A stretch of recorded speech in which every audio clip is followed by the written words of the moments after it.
Let's uncover the secrets behind Supreme's rise to global dominance.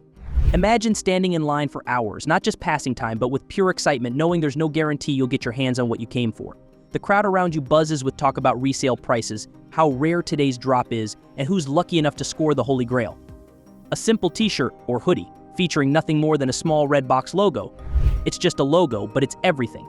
This isn't your typical shopping experience, it's Supreme, a brand that took skate culture and transformed it into a billion-dollar empire. It redefined fashion, retail, and even art, turning what used to be underground into a global phenomenon.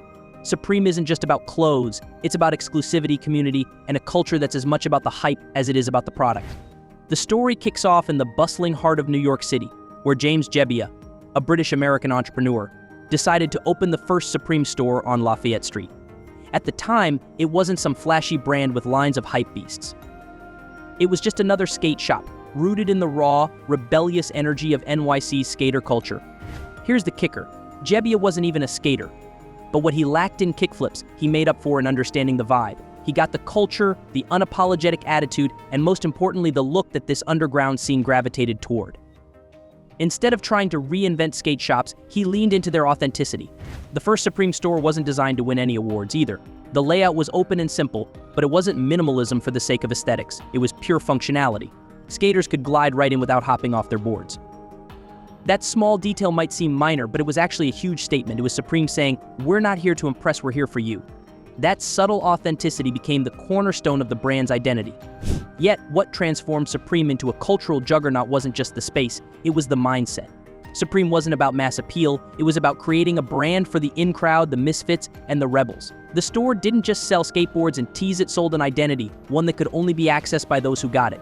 This exclusivity became the foundation of Supreme's business strategy, a strategy rooted in scarcity, collaboration, and cultural resonance. Let's talk about scarcity, or as it's famously called in retail circles, the scarcity effect. Supreme mastered the art of making people want what they couldn't easily have. Unlike traditional retailers that flood the market with inventory, Supreme does the opposite. Each week, it releases a limited number of items, often just enough to create chaos, but never enough to meet demand. This phenomenon, known as drops, became the beating heart of Supreme's allure. Shoppers would camp overnight, strategize with friends, and even hire proxies to ensure they got their hands on the latest release. The thrill of the hunt wasn't just part of the experience, it was the experience. Why does this work? The psychology is simple but powerful. When something is hard to get, it feels inherently more valuable. Supreme isn't selling hoodies, it's selling golden tickets to an exclusive club. The fewer people who can join, the more prestigious the club becomes. Each Supreme product is a symbol of belonging to this elite circle. It's why a Supreme brick, a literal red clay brick stamped with the box logo, sold out instantly at $30 and now resells for over $200. This strategy of controlled scarcity doesn't just fuel consumer demand, it powers an entire secondary economy. Enter the world of resale culture. Supreme items once purchased rarely depreciate in value.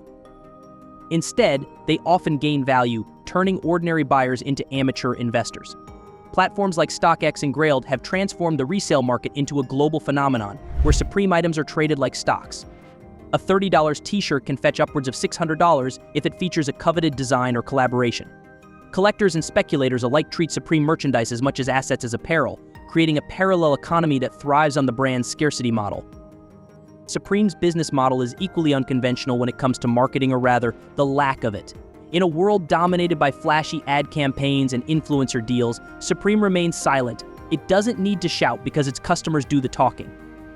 Celebrities like Travis Scott, Rihanna, and even Madonna have been spotted wearing Supreme, often unprompted.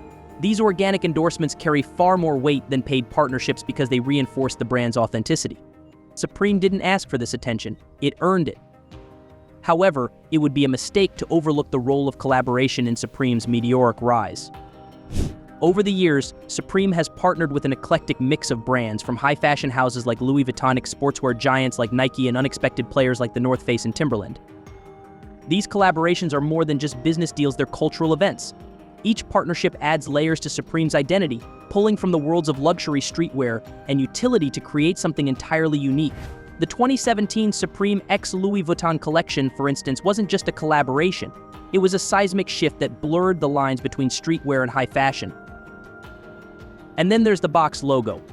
This simple red rectangle with white lettering is one of the most recognizable symbols in modern fashion. It's inspired by the work of conceptual artist Barbara Kruger, whose bold text on red style heavily influenced Supreme's aesthetic. While Kruger herself has criticized the brand for what she sees as appropriation, there's no denying the box logo's power. Supreme's rise to fame hasn't been without its fair share of controversy. One of the biggest moments came in 2017 when the brand sold 50% of its equity to the Carlyle Group for a staggering $500 million. For many fans, this move sparked debates about whether Supreme had sold out to corporate interests. After all, a brand built on rebellious, underground culture teaming up with a giant investment firm seemed contradictory. Critics worried that this partnership would water down the brand's exclusivity and edge. Despite these fears, Supreme has managed to stay true to its roots. Its scarcity-driven model hasn't changed, and drops still sell out within minutes. The brand continues to create products that excite its core audience, and the loyal fan base remains as strong as ever. While some purists may still grumble, the Carlyle deal hasn't done much to tarnish Supreme's reputation in the streetwear world.